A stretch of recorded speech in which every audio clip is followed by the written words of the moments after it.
Hello बच्चों, आज हम एक नया चैप्टर शुरू करने जा रहे हैं जिसका नाम है मानव नेत्र एवं रंग बिरंगा संसार या तथा रंग बिरंगा संसार। ये चैप्टर भी हमारे दो हिस्सों में बटा हुआ है। जैसे हमने पिछला चैप्टर पढ़ा था प्रकाश, परावर्तन और अपवर्तन, उसमें हमने तीन चीज़ें पढ़ी थी। सबसे पहले पार्ट में हमने प्रकाश की प्रकृति को पढ़ा था, क्वांटम सिद्धांत के आधार पर उसकी प्रकृतियों को देखा था। फिर हमने पढ़ा था परावर्तन किसे कहते हैं और गोलीय दर्पणों द्वारा परावर्तन के नियम और उनके विभिन्न स्थितियों में परावर्तन की स्थितियों को समझा था। फिर हमने देखा था अपवर्तन, जिसमें हमने लेंसों के द्वारा अपवर्तन को सीखा था। हमारी प्रकाश से संबंधित इन सभी परावर्तन और अपवर्तन की क्रियाओं को सीख जाने के बाद में अब हम मानव नेत्र की संरचना और उसके द्वारा किसी भी वस्तु को देखे जाने की स्थिति को ठीक से समझ सकते हैं।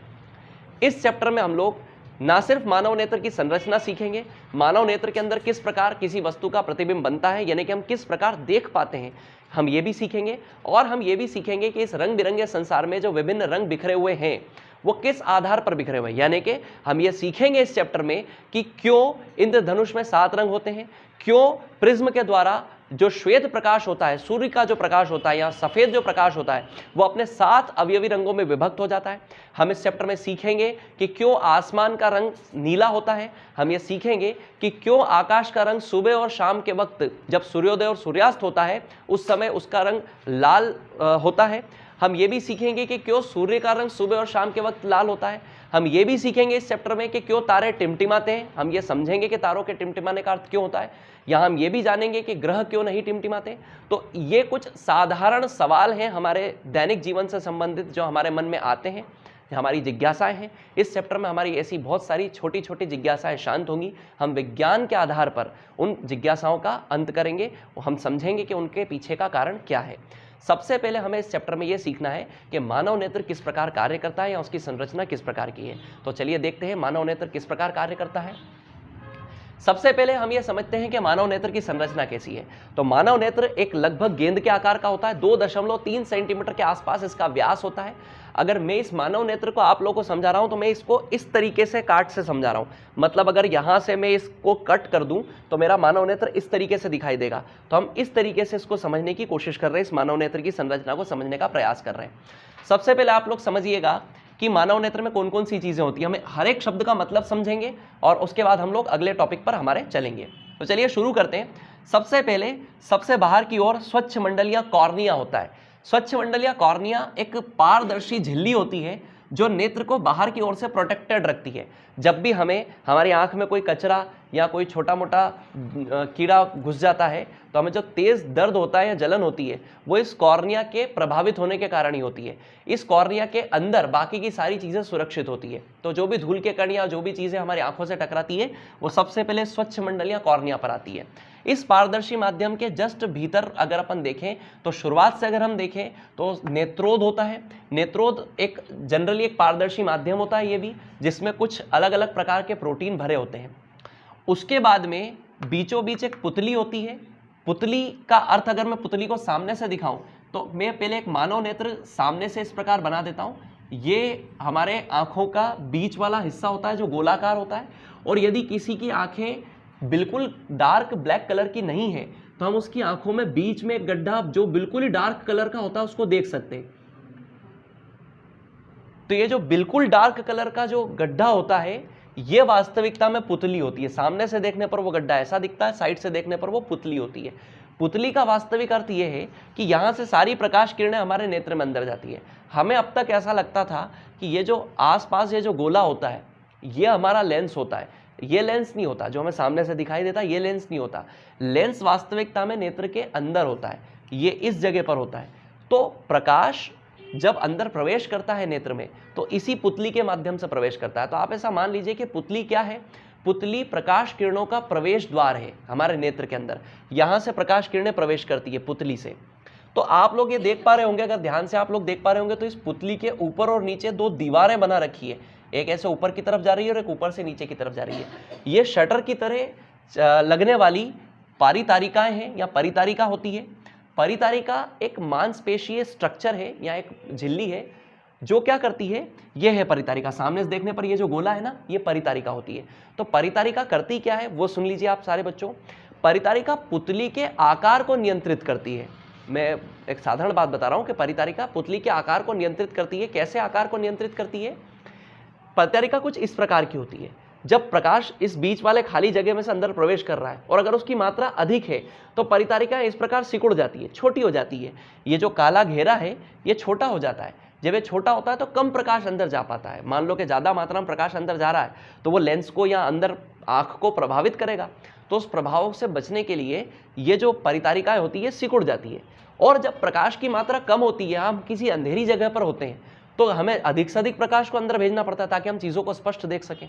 तो उस परिस्थिति में ये परितारिकाएँ इस प्रकार फैल जाती हैं। जब ये फैलती हैं तो पुतली का साइज बढ़ जाता है, पुतली का आकार बढ़ जाता है, जिससे अधिक प्रकाश अंदर जा पाता है।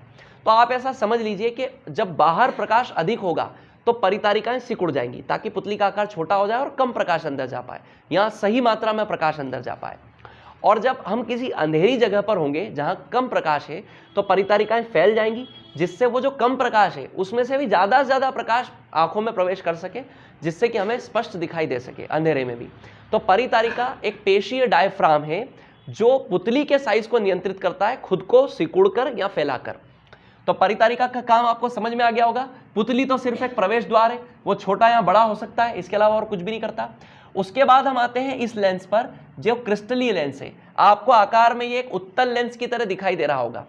तो हमारा जो क्रिस्टलीय लेंस होता है वो एक रबर के तरह, उसका जो स्ट्रक्चर होता है वो रबर की तरह होता है, जेली जैसी संरचना होती है और ये क्रिस्टलीय लेंस कहलाता है।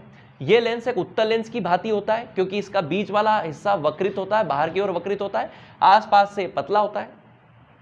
ये दो पेशियों पर स्थापित होता है, यानी कि इसे दो पेशियां नियंत्रित करती है। ये स्टैंड है इसके, ऊपर वाली पेशी और नीचे वाली पेशी। इन पेशियों को कहा जाता है पक्षमाभी पेशियां। पक्षमाभी पेशियां हमारे क्रिस्टलीय लेंस के आकार को नियंत्रित करती है, यानी कि हमारा लेंस कोई, हमारी आंखों में डला हुआ लेंस कोई कांच का लेंस नहीं है जिसका आकार कम या ज्यादा ना किया जा सके। ये पक्षमाभी पेशियां जब खींचती है उसको, जब शिथिल होती है, तब लेंस पतला हो जाता है। इमेजिन करो एक रबर की चीज है आपके हाथ में और आप उसको खींचोगे तो पतला हो जाएगा। तो ऐसे हमारा लेंस भी क्या होता है, जब ये खींचती है इसको तो ये पतला हो जाता है। मैं बताऊंगा क्यों ये खींचती है और क्यों ये पतला होता है, क्यों लेंस पतला होता है, वो मैं उसका कारण आगे बताऊंगा आपको। और जब उसी तरीके से जब इसको धक्का देती होंगी तो ये लेंस फैल जाता होगा, यानी कि इसका जो वक्र है या इसका जो वक्राकार इसकी जो संरचना है वो फैल जाती है। तो उस स्थिति में ये फैल जाता है, मतलब हमारे क्रिस्टलीय लेंस का, नेत्रों के क्रिस्टलीय लेंस का आकार कम या ज्यादा किया जा सकता है। और उस आकार को कम या ज्यादा करने में कौन मदद करती है? पक्षमाभी पेशियां, यानी कि पक्षमाभी पेशियां क्रिस्टलीय लेंस के आकार को कम या ज्यादा करती है। चलिए और आगे बढ़ते हैं। तो ये बीच में जो पूरा हिस्सा जो है ये लगभग खाली होता है। खाली से मेरा तात्पर्य ये है कि इसमें पानी और कुछ प्रोटीन भरे हुए रहते हैं जो कि अपवर्तन में सहायता करते हैं, क्योंकि प्रकाश अपवर्तित होगा, लेंस है तो प्रकाश का अपवर्तन होगा, तो वो उसमें सहायता करते हैं। इसे काचाभ द्रव कहा जाता है। यहाँ एक द्रव भरा होता है जिसमें ज्यादातर हिस्सा, 90% हिस्सा लगभग पानी का होता है, कुछ इसमें प्रोटीन होते हैं जो नेत्र को एक संबलता प्रदान करते हैं, उसको एक ठोसता प्रदान करते हैं। तो ये काचाभ द्रव कहलाता है, काचाभ द्रव बोलते हैं इसको। और पीछे की तरफ एक पर्दे की जैसी संरचना होती है जिसे रेटिना या दृष्टिपटल कहते हैं। जो भी प्रकाश किरणें इस क्रिस्टलीय लेंस द्वारा अपवर्तित होती हैं वे सभी प्रकाश किरणें इस रेटिना पर, दृष्टिपटल पर केंद्रित हो जाती है, यानी कि एक दूसरे को प्रतिच्छेद करती है। तो निश्चित रूप से यहीं पर प्रतिबिंब बनेगा। तो वो जो प्रतिबिंब यहाँ पर बनता है उसी आधार पर हमें वस्तुएं या जो भी हम आसपास का रंग बिरंगा संसार देखते हैं वो यहीं पर, इसी दृष्टिपटल पर, इसी पर्दे पर हमें दिखाई देता है। क्योंकि यहाँ पर बहुत सारी प्रकाश संवेदी कोशिकाएं होती है जो प्रकाश के प्रति संवेदना रखती है। तो उन कोशिकाओं में रंगों का, आकार का, आकृति का, सबका संसूचन होता है। संसूचन से, अब संसूचन तो बहुत हिंदी वर्ड हो गया, यहाँ पर मतलब वो सारी चीज़ों की पहचान कर सकती है। ऐसी कोशिकाएं होती है कि भाई ये किस तरह का रंग है जो मैं देख रहा हूँ, या मेरा नेत्र जो देख रहा है, या ये किस प्रकार का आकार है, आकृति कैसी है, कितनी दूरी है, इन सब चीज़ों की यहाँ पर परख हो जाती है। यहाँ से एक सिग्नल बनते हैं, वो सिग्नल इस दृक् तंत्रिका द्वारा या दृक् तंत्रिका द्वारा आगे बढ़ते हैं और कहाँ जाते हैं? हमारे मस्तिष्क में। यहाँ देखिए आप, अगर नेत्र यहाँ पर है तो यहाँ से पीछे क्या है? यहाँ पर मस्तिष्क। तो दृक् तंत्रिकाएं सबसे पीछे होती है और यहाँ से वो सिग्नल को कहाँ पहुँचाती है? मस्तिष्क में। मस्तिष्क क्या करता है कि इस बने हुए प्रतिबिंब, उसके रंग, उसके आकार, उसकी आकृति, उसकी दूरी का ठीक से उसको समझता है और फिर हमारे नेत्रों को ये जानकारी देता है कि आप ये जो देख रहे हो, आप जिस वस्तु को, जिस व्यक्ति को, जिस स्थान को देख रहे हो वो वास्तव में है क्या। अपनी पुरानी, क्योंकि मस्तिष्क को तो पुरानी यादों पर या पुरानी जानकारियों पर आधारित काम करता है। तो जैसे मान लो कि मैं आज सुबह अपने एक मित्र को देख रहा हूं अपने नेत्रों से, तो मेरा नेत्र जो है वो पहले सूचनाएं मस्तिष्क तक पहुंचाएंगे। मस्तिष्क ये कहेगा कि ये वही व्यक्ति है जिसको तुमने कल भी देखा था या जिसको तुम पहले कई बार ही देखते आ रहे हो। तो मेरा दिमाग ये कहेगा कि हाँ ये मेरा मित्र है। यानी कि नेत्र सिर्फ एक कैमरा है, वो सिर्फ जानकारियां मस्तिष्क तक पहुंचाते हैं, बाकी का काम मस्तिष्क करता है कि उन चीज़ों को सुनना, मतलब उस चीज़ों को देखना, समझना, वो चीज़ें है क्या उसका संसूचन करना, और फिर ये जानकारी देना कि ये जिसे हम देख रहे हैं ये कौन है, इसे हमने पहले या पिछली बार कहाँ पर देखा है। तो यह हमारे नेत्र की पूरी संरचना है। यहाँ शुरुआत से लेकर आखिरी तक सभी के अपने अपने महत्वपूर्ण कार्य हैं, ठीक है ना। मैं एक बार फिर से रिकॉल करवाता हूँ या फिर से इनकी संरचना दिखा देता हूँ। सबसे पहले स्वच्छ मंडल, जो सबसे बाहरी लेयर होती है, जो पारदर्शी होती है, जो हमारे नेत्रों की प्रोटेक्शन करती है, उसकी सुरक्षा करती है। उसके बाद आता है सबसे बाहर की तरफ नेत्रोद। नेत्रोद तो सिर्फ एक साधारण सा एक द्रव है, कोई उसमें विशेष चीज़ नहीं होती। उसके बाद आती है परितारिकाएं और उनके बीच में पुतली। परितारिका पुतली के आकार को नियंत्रित करती है और पुतली नेत्र में प्रवेश करने वाले प्रकाश की मात्रा को नियंत्रित करती है कि कितना प्रकाश अंदर जाएगा। फिर सीधे आता है क्रिस्टलीय लेंस, जो एक जेली के जैसा लेंस होता है। ये लेंस का काम ये है कि ये अपने ऊपर गिरने वाले प्रकाश की किरणों को अपवर्तित करता है। अपवर्तित करने के बाद वो रेटिना पर जाती हैं, जहाँ पर प्रतिबिंब का निर्माण होता है। निश्चित रूप से यह उत्तल लेंस है, इसलिए यह सारे के सारे जो प्रतिबिंब बनाएगा वो उल्टे बनाएगा। आपने पिछला चैप्टर हमने इसीलिए सीखा है क्योंकि पिछले चैप्टर के आधार पर ही हम इसको सीख सकते हैं। उत्तल लेंस हम ज़्यादातर मामलों में 5 स्थितियों में उल्टा ही प्रतिबिंब बनाता है। तो रेटिना पर जो प्रतिबिंब बनता है या दृष्टिपटल पर जो प्रतिबिंब बनता है वो उल्टा बनता है बच्चों। मतलब हम वास्तविकता में हमारे नेत्र किसी भी वस्तु को उल्टा देखते हैं, तो फिर हम उस वस्तु को सीधा कैसे देखते हैं? इन दृक् तंत्रिकाओं के द्वारा जब संसूचन या सूचनाएं मस्तिष्क तक जाती हैं तो मस्तिष्क उनको समझ करके उन आकृतियों को सीधा कर देता है। यानी कि हमारा नेत्र तो किसी भी वस्तु का उल्टा प्रतिबिंब बनाता है, किंतु वह प्रतिबिंब वास्तविकता में मस्तिष्क के द्वारा सीधा कर लिया जाता है। तो इस तरीके से हमको सीधा प्रतिबिंब दिखाई देता है। परितारिकाएं हो गई। अब हमारे क्रिस्टलीय लेंस के द्वारा एक खास व्यवस्था है कि वो पक्षमापी पेशियों पर स्थापित होता है। तो पक्षमापी पेशियां खींचकर या फिर सिकुड़कर उसके आकार को नियंत्रित कर लेती है। तो ये भी आप लोग को ध्यान रखना है। काचाभ द्रव बीच में भरा हुआ एक द्रव है जिसमें ज़्यादातर जो मात्रा होती है वो पानी की होती है, कुछ हिस्सा इसमें प्रोटीन का होता है। इस प्रकार हमारा ये पूरा का पूरा नेत्र होता है। अब हम चलते हैं हमारे अगले टॉपिक की ओर। अब हम देखते हैं बच्चों कि क्या आप जानते हैं, हमारी बुक में अगला टॉपिक है क्या आप जानते हैं। इसमें ये स्पष्ट लिखा हुआ है कि हमारा जो नेत्र है उसमें सारी की सारी संरचना है। इसमें एक भी जगह पर अगर मेल फंक्शनिंग हुई, यानी कि अगर ठीक से काम नहीं किया एक भी चीज़ ने, तो हमें चीज़ें व्यवस्थित दिखाई नहीं देगी। आई ना बात समझ में आपको? दूसरी चीज़ यहाँ पर यह है जो आपको स्पष्ट होनी चाहिए कि जैसे उन्होंने एक प्रैक्टिकल उदाहरण दिया है जो आपने और हमने अनुभव किया है कि जैसे मान लो हम अपने घर की छत पर हैं या किसी उजाले वाली जगह पर हैं जहाँ उजाला ज़्यादा है, जहाँ प्रकाश अधिक है, और वहाँ से अगर हम किसी अंधेरे कमरे में प्रवेश करते हैं तो हमें कुछ समय तक कुछ भी दिखाई नहीं देता, स्पष्ट दिखाई नहीं देता, हमें खूब ज़्यादा अंधेरा दिखता है। लेकिन 2 या 3 मिनट बाद या कुछ समय बाद हमें चीज़ें दिखने लग जाती है उस अंधेरे कमरे में भी। ऐसा हमारे साथ क्यों होता है? ये हमने सबने अनुभव किया है, तो हम इसका कारण समझने की कोशिश करते हैं। दरअसल ये जो हमारी परितारिकाएं होती हैं जो शटर की तरह काम करती है, हमने बताया था सिकुड़ती और फैलती हैं। ये परितारिकाएं, इनका मुख्य कार्य क्या है? पुतली के साइज को नियंत्रित करना। और पुतली का मुख्य कार्य क्या है? प्रकाश की मात्रा को नियंत्रित करना। तो मान लेते हैं कि हम छत पर हैं या हम अधिक उजाले वाले किसी स्थान पर हैं, तो वहाँ पर होता यह है कि ज़्यादा मात्रा में प्रकाश हमारे नेत्रों में प्रवेश करने का प्रयास करता है। लेकिन अगर अधिक प्रकाश हमारे नेत्रों में गया तो हमारे नेत्र खराब हो सकते हैं, डैमेज हो सकते हैं, हमारे क्रिस्टलीय लेंस को उससे विपरीत प्रभाव पड़ सकता है। तो इसको रोकने के लिए परितारिकाएं सिकुड़ जाती है ताकि उस उजाले वाली जगह पर, अधिक प्रकाश वाली जगह पर कम से कम नियंत्रित मात्रा में प्रकाश हमारे नेत्रों में प्रवेश कर सके। लेकिन जब वही परितारिकाएं सिकुड़ी हुई ऐसे कैसे ही नेत्रों के सहित हम लोग जल्दी से किसी अंधेरे कमरे में प्रवेश करते हैं, तो परितारिकाएं तो सिकुड़ी हुई हैं, वो एकदम से नहीं खुल सकती। जैसे हम एकदम से पलक झपका लेते हैं, ऐसे परितारिकाएं एकदम से नहीं खुलती हैं। तो चूंकि परितारिकाएं एकदम से नहीं खुल पाती हैं, एकदम से नहीं खुल सकती, तो उन परितारिकाओं को थोड़ा लगता है समय ओपन होने में, खुलने में। उस दौरान 2 या 3 मिनट के दौरान आपको उस अंधेरे कमरे में अंधेरा दिखाई देता है। क्यों? क्योंकि परितारिकाएं संकीर्ण है, वो सिकुड़ी हुई है। अब प्रकाश पहले से ही कमरे में कम है, ऊपर से परितारिकाएं सिकुड़ी हुई है, तो कम से कम प्रकाश अंदर जा रहा है। तो उस कमरे के लेवल का प्रकाश हमारे नेत्रों में प्रवेश कर सके इसलिए परितारिकाएं समय के साथ धीरे धीरे खुल जाती है, पर उसमें लगता है 2 से 3 मिनट का वक्त। इस दौरान आपको उस अंधेरे कमरे में अधिक अंधेरा दिखाई देता है, तो उसके बाद फिर परितारिकाएं जब खुल जाती है तो आपको ठीक से दिखाई देने लग जाता है। तो ये एक लॉजिक है बहुत बड़ा, जिसका आप लोगों को ये आपको समझ में आना चाहिए कि ये सब क्यों होता था। ये चीज़ भी आपने अनुभव की होगी, लेकिन ये क्यों होती थी आपको पता नहीं था। तो ये परितारिकाओं के और हमारे जो पुतली है उसके आकार के कारण होता है, और इसका आप वास्तविकता में अनुभव भी कर सकते हैं। किस प्रकार अनुभव कर सकते हैं?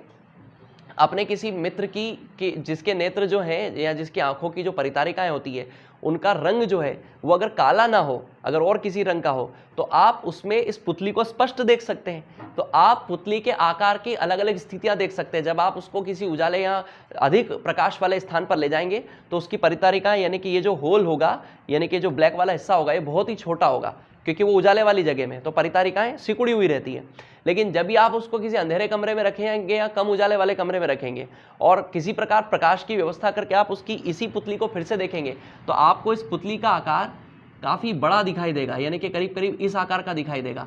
यानी कि आप उसी व्यक्ति की पुतली के 2 आकार को अलग अलग आइडेंटिफाई कर सकते हैं। अगर आप चाहें तो आप इसको प्रैक्टिकली भी समझ सकते हैं। और बाकी आप ये तो समझ ही गए हैं कि इस प्रकार पुतली के आकार में परिवर्तन किया जा सकता है। तो ये कुछ चीज़ें होती है जो हमें इसमें समझनी है। हमारे अगले टॉपिक का नाम है समंजन क्षमता। हमारे अगले टॉपिक का नाम है समंजन क्षमता। समंजन क्षमता हम वैसे भी जानते हैं, लेकिन एक बार हम फिर से समझ लेते हैं इसको डिटेल में। जरा ध्यान से समझिएगा। हम जब किसी दूर स्थित वस्तु को देख रहे हैं, मान लो मैं यहाँ से कोई बहुत दूर 10-20 बिल्डिंग दूर कहीं देख रहा हूँ, तो जब मैं वहाँ पर उस वस्तु को देख रहा हूँ, दूर स्थित किसी वस्तु को देख रहा हूँ, तो मुझे उस वस्तु को फोकस करना है। उस वस्तु को मेरी नेत्रों के द्वारा फोकस किया जाना चाहिए।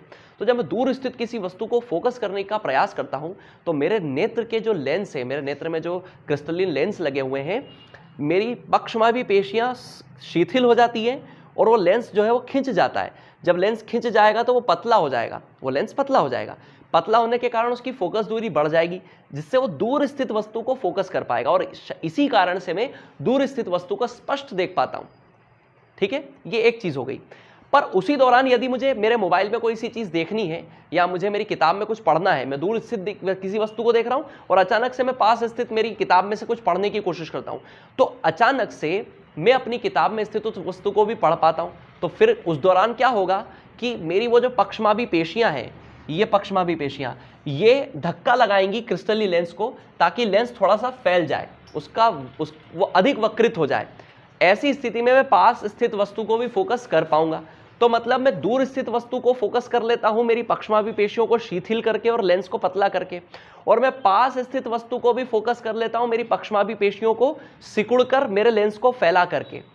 मतलब कि हमारे नेत्रों के लेंस में एक क्षमता होती है जिसके द्वारा वह दूर और पास स्थित दोनों वस्तुओं को आसानी से फोकसित कर लेता है, यानी कि देख लेता है। इसी क्षमता को समंजन क्षमता कहते हैं। समंजन क्षमता का अर्थ क्या हुआ कि हमारे लेंस जो होते हैं, हमारे नेत्रों के जो क्रिस्टली लेंस होते हैं, वह दूर और पास स्थित वस्तु को आसानी से फोकस कर लेते हैं या आसानी से देख पाते हैं। इसी क्षमता को उनकी समंजन क्षमता बोलते हैं। यही क्षमता समंजन क्षमता कहलाती है।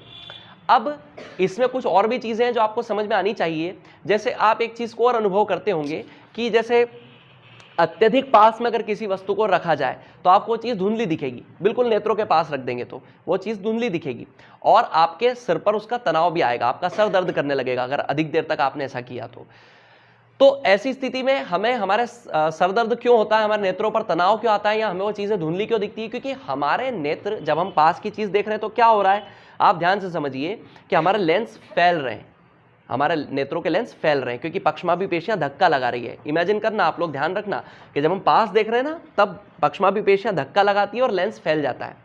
तो लेंस के फैलने की भी एक लिमिट होगी, उससे अधिक लिमिट पर वो थोड़ी फैल सकता। तो मान लो मैं यहाँ स्पष्ट देख सकता हूँ और अधिक करीब लाऊंगा, तो मतलब मेरी पक्षमाभी पेशियां और धक्का लगाएगी और लेंस को और चौड़ा करने की कोशिश करेगी। किंतु लेंस भी जेली की संरचना है, तो वो एक क्षमता से अधिक और ज़्यादा फैल तो सकता नहीं है। यहाँ मैं बहुत ज़्यादा दूर देखने की कोशिश कर रहा हूँ तो और ज़्यादा सिकुड़ सकता नहीं है।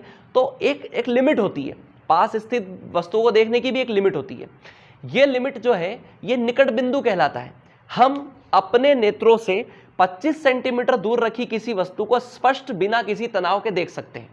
लेकिन तो यदि 25 से अगर हम कम दूरी पर लाएंगे तो या तो हमारे नेत्रों में तनाव होगा या फिर वो वस्तुओं में धुंधली दिखाई देगी, या दोनों भी हो सकते हैं। तो 25 सेंटीमीटर से अधिक करीब लाने पर किसी वस्तु को हम स्पष्ट नहीं देख सकते, इसीलिए हमारा जो निकट बिंदु है वो 25 सेंटीमीटर दूरी पर कहलाता है, ठीक है ना। इसे स्पष्ट दर्शन की न्यूनतम दूरी कहा जाता है, यानी कि किसी भी वस्तु को कम से कम आपको स्पष्ट देखना है तो आपके नेत्रों से उसे कम 25 सेंटीमीटर दूरी पर रखना पड़ेगा। उससे कम या उससे ज्यादा अगर आप रखेंगे, ज्यादा रखने पर तो आप देख सकते हैं, लेकिन अगर उससे कम दूरी पर आप रखेंगे तो आपको वस्तु स्पष्ट दिखाई नहीं देगी। यानी कि न्यूनतम दूरी कितनी होती है स्पष्ट दर्शन की? 25 सेंटीमीटर। अगर मैं इसका उल्टा सोचूं कि मैं दूर तक कितना देख सकता हूं, तो आप लोग सोचते होंगे कि हाँ, मैं अपने घर की छत पर खड़ा होकर के 10 बिल्डिंग या 20 बिल्डिंग दूर तक देख सकता हूं, या मेरा घर ज़्यादा ऊंचा है तो मैं और भी अधिक दूर तक देख सकता हूं। पर क्या आपने कभी यह सोचा कि आप अपने घर की छत पर खड़े होकर के तारों तक को देख सकते हो? और तारे तो अनंत दूरी पर होते हैं, तो मतलब हम दूर तक कितना दूर तक देख सकते हैं? तो हम दूर तक अनंत दूरी तक देख सकते हैं। हम चांद तारों को भी देख सकते हैं, यानी कि हम अनंत दूरी तक स्पष्ट देख सकते हैं। हाँ, ये बात और है कि उस तारे के अंदर की संरचना पर क्या है वो तो हमें नहीं दिखाई देगा, किंतु हमें तारा स्पष्ट दिखाई दे रहा है। इसका अर्थ यह है कि हमारी जो दूर स्थित दूरी होगी वो अनंत होगी, यानी कि हम दूर में कितना दूर देख सकते हैं? दूरतम कितना दूर देख सकते हैं? हम अनंत दूरी तक देख सकते हैं। और पास में हम कम से कम कितना पास देख सकते हैं? 25 सेंटीमीटर। तो यहाँ दो फैक्ट निकल करके आते हैं कि हमारे नेत्रों का जो निकट बिंदु होता है, चलो मैं यहां पर लिख देता हूं, जो निकट बिंदु होता है वो हमारे नेत्रों से 25 सेंटीमीटर दूरी पर होता है, और जो दूर बिंदु होता है वो अनंत होता है, इनफाइनाइट होता है। यानी कि दूर बिंदु अनंत है, हम दूरतम अनंत तक देख सकते हैं, किंतु निकटतम हम 25 सेंटीमीटर से पास नहीं देख सकते। हो सकता है आप में से कोई एक ये कहे कि 25 तो नहीं, हम तो 15 सेंटीमीटर तक भी देख सकते हैं, किंतु आप उस 15 सेंटीमीटर को कंटिन्यूअसली नहीं देख सकते। अगर आप देखेंगे तो आपके नेत्रों में दर्द होगा, तनाव होगा। आई बात समझ में? इसका अर्थ ये हुआ कि हम 25 सेंटीमीटर से अधिक पास रख करके नहीं देख सकते। तो ये थी लेंस की समंजन क्षमता। फिर एक आपकी बुक में एक और टॉपिक है जिसमें हमें यह समझना है कि हमारे नेत्र का दृष्टि क्षेत्र कितना है। तो यदि मैं आपको अपने स्तर से समझाऊं तो दृष्टि क्षेत्र का अर्थ यह होगा कि हमारे नेत्र कितना देख सकते हैं। तो आप लोग इमेजिन करिए, मैं आपको बताने की कोशिश करता हूं, हम सामने से 180 डिग्री देख सकते हैं, यहां से लेकर यहां तक की सारी चीजें हम लोग देख सकते हैं, क्योंकि हमारे दोनों नेत्र हमारे सिर पर सामने की ओर होते हैं। आपने कुछ जीवों को या कुछ जंतुओं को इस प्रकार देखा होगा कि उनके नेत्र उनके दोनों तरफ होते हैं, इस तरफ होते हैं। खासतौर पर वो जीव जिनका शिकार किया जाता है, जैसे कि गाय, जैसे कि हिरण, जैसे कि खरगोश, जैसे कि बकरी। ऐसे जो जीव होते हैं जिनका जनरली दूसरे जीव शिकारी जीव जिनका शिकार कर सकते हैं, उनके नेत्र उनके दोनों तरफ होते हैं। ऐसा इसलिए है ताकि वो अपने शिकारी को भांप ले, समझ जाए कि पीछे हमारे शिकारी, और वो दौड़ लगाकर अपनी जान बचा सके। किंतु हमारा कोई शिकार नहीं करता है, इसलिए हमारे नेत्र सामने की ओर होते हैं। ऐसा करने पर हमें बहुत अधिक तो दिखाई नहीं देता, किंतु उसका फायदा, क्योंकि अगर हमारे नेत्र यहाँ होते तो हमारा दृष्टि क्षेत्र 180 डिग्री से भी अधिक होता। अभी फिलहाल हमारा दृष्टि क्षेत्र 180 डिग्री है, किंतु वो उससे भी अधिक होता अगर हमारे नेत्र इस तरफ और इस तरफ होते तो, क्योंकि इस तरफ वाला नेत्र यहां तक देख पाता और इस तरफ वाला नेत्र यहां तक देख पाता। हो सकता था हम अपने पीछे स्थित वस्तु को या व्यक्ति को भी देख पाते, किंतु हमारा कोई शिकार होता नहीं है, इसलिए हम सामने की तरफ देखते हैं। 180 डिग्री हमारा दृष्टि क्षेत्र है। उसके क्या क्या फायदे हैं वो भी मैं आपको बता देता हूं। हमारा दृष्टि क्षेत्र 180 डिग्री होने के या हमारे दो नेत्र होने के जो फायदे हैं, एक भी होता तो भी हम देख तो सकते थे, हम अपने एक नेत्र को बंद कर ले तो भी हमें दिखाई देता है, तो एक नेत्र से भी दिखाई देता है, फिर दो नेत्र क्यों है? अगर आप एक नेत्र को बंद कर लेते हैं तो आपका दृष्टि क्षेत्र 180 के बजाय 150 डिग्री हो जाता है। आप इसको आंख को बंद करके और इमेजिन कर सकते हैं, यानी कि आपको कम दिखाई देगा। अगर आप दोनों नेत्र खोल देते तो आपको दोनों तरफ चारों ओर का दिखाई देगा, किंतु यदि आपका एक नेत्र बंद है तो आपको 150 डिग्री दृष्टि क्षेत्र हो जाएगा। यानी कि दो नेत्र होने से पहला फायदा तो यह हुआ कि आपका दृष्टि क्षेत्र बढ़ गया। दूसरा फायदा, आपको त्रिविमीय संरचनाएं भी स्पष्ट दिखाई देती है, यानी कि 3D शेप्स भी आपको स्पष्ट दिखाई देती है। आपको दूरी का भान हो पाता है, भान का मतलब होता है अर्थ, पता चल पाता है।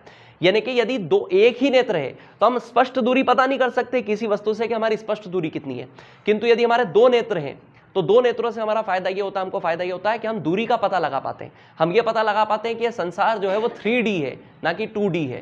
ठीक है ना? 2D मतलब कि सारा एक चित्र जैसा संसार है। अगर हम एक नेत्र बंद कर लेते तो हमें चित्र जैसा संसार दिखता है, किंतु जब हमारे दोनों नेत्र खुले हुए हैं तो हमें बिल्कुल सारा संसार, हमें दूरियों का सही व्यवस्थित मान पता कर सकते हैं हम लोग, और हम अंदाजा लगा सकते हैं। हमारे नेत्र जो होते हैं वो एक दूसरे से थोड़ी दूरी पर होते हैं, हालांकि इनके बीच में लगभग 2-3 सेंटीमीटर की दूरी होती है और इसके कारण दोनों अलग अलग फोकस करते हैं, किंतु हमारा मस्तिष्क इसमें हमारी सहायता करता है। वो दोनों नेत्रों के द्वारा की हुई अलग अलग फोकस को एक जैसा कर देता है और हमें एक वस्तु एक जैसी दिखाई देती है। तो ये कुछ हमारे नेत्र से संबंधित कुछ फैक्ट्स थे, कुछ तथ्य थे जो हमें समझ में आने चाहिए। अब हमारे अगले टॉपिक का नाम है दृष्टि दोष। दृष्टि दोष में आपको अगली वीडियो में क्लियर करूंगा। तब तक के लिए आपको यहां तक के सारे टॉपिक्स यानी कि अपने चैप्टर के 3 पेजेस पढ़ लेने और समझ लेने। फिर आपको अगर उसमें कोई समस्या हो तो आप मुझे व्हाट्सएप ग्रुप में या फिर कमेंट करके वीडियो के बाद में देखने के बाद में आप मुझे बता सकते हैं। तब तक के लिए धन्यवाद। थैंक यू बच्चों।